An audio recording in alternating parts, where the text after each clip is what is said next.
bener nggak sih ada ancaman jelang Kongres? Ini kan yang banyak juga beredarnya begitu. Bener nggak sih Mas? Atau ya aman-aman aja sebenarnya? Ancaman bisa dilihat dari dua sisi ya. Sejauh mana ancaman itu juga dianggap ada, atau ancaman itu bisa tidak dianggap ada.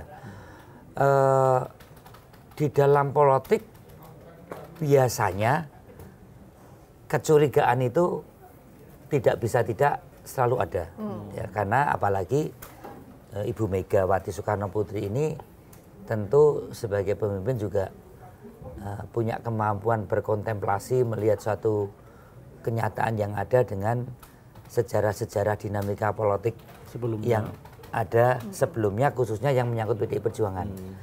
Tentu bisa juga melihat kemungkinan ada satu ancaman-ancaman untuk mengganggu dinamika internal PDI Perjuangan, tetapi saya yakin juga bahwa sekelas Ibu Mega ya, dengan kemampuan leadership, kemampuan integritas dan kapasitas beliau, ancaman itu tidak begitu ya mempengaruhi hal-hal yang terlalu besar untuk internal PDI. Kecuali kalau ketua umumnya itu tidak sekelas dan selevel Ibu Mega, karena Rakernas PDI Perjuangan sudah mengarah pada ketua umum di Kongres 2025 ini adalah Ibu Megawati Soekarno Putri.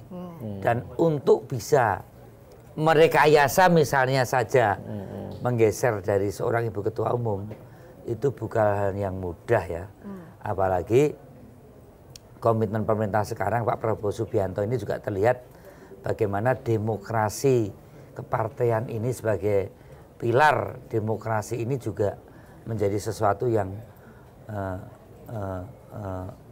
subjektif dipertahankan untuk tetap ada. Asik nih. Dengan kalau Mas Bimo PDP udah mengapresiasi Prabowo, seneng saya. Nah gini, gimana Mas arahnya? Apapun dia kan seorang tentara ya. Tentara untuk menjadi seorang demokrat dengan membuat partai ini kan perlu penjungkir balikan cara berpikir yang cukup dramatis ya. Saya melihat. Tapi kok bukannya dari dulu mau itu dilakukan. Dulu Wiranto juga bikin Hanura.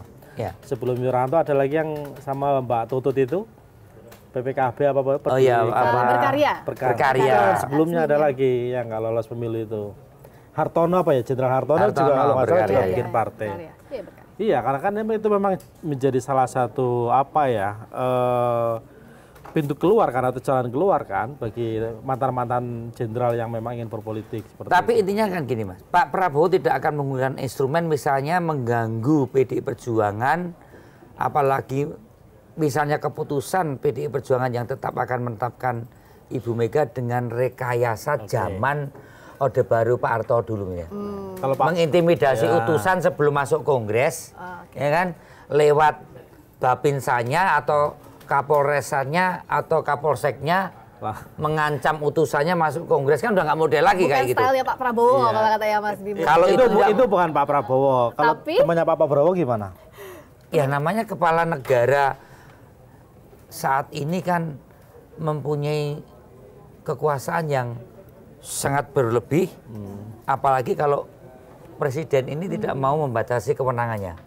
Saya melihat Pak Prabowo dalam urusan ini dia mempunyai juga kemampuan kontemplasi untuk tidak menjadikan bangsa ini menjadi rejim yang otoritarian, represif, apalagi tidak memberikan ruang demokrasi di dalam konteks kita berpartai saat ini. Saya melihat komitmen di Pak Prabowo itu ada. Nah kalau Pak Prabowo ada, teman-temannya juga nggak boleh mengikuti kan gitu kan. Teman-teman yang separtai apa teman-teman yang lainnya? Ya, ini kan sistem ya. Namanya presiden, apalagi dengan penguatan presidensial, itu kan begini.